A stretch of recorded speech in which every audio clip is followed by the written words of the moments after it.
Much time as I may Gentleman is consume. recognized. Thank you, Madam Speaker, and I want to thank my colleagues for joining me here today to speak on the rule in the conference report. Providing funding for the federal government is one of our most basic responsibilities here in the Congress.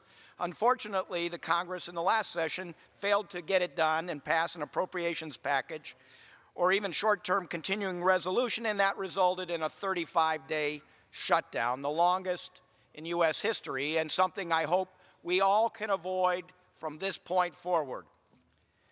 Starting on day one of the new Congress, House Democrats began by working to reopen the government so we could negotiate the remaining issues on border security and finish last year's work once and for all.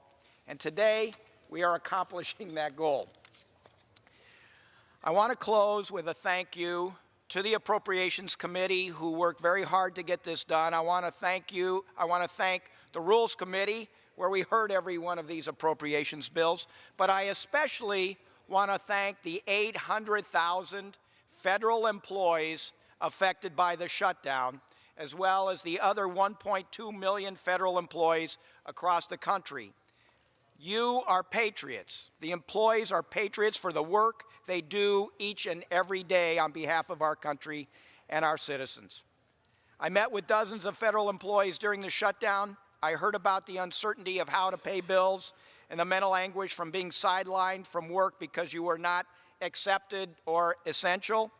But despite all that, I still heard that they were proud of their work of 10, 20, 25 years in public service and how they just wanted to get back to their jobs.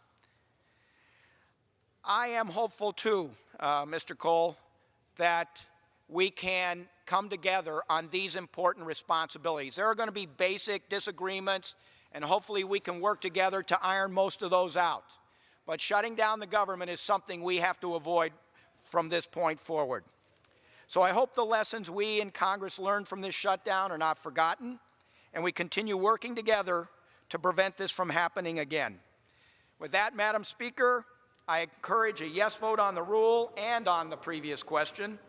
I yield back the balance of my time, and I move the previous question on the resolution. The question is on ordering the previous question on the resolution.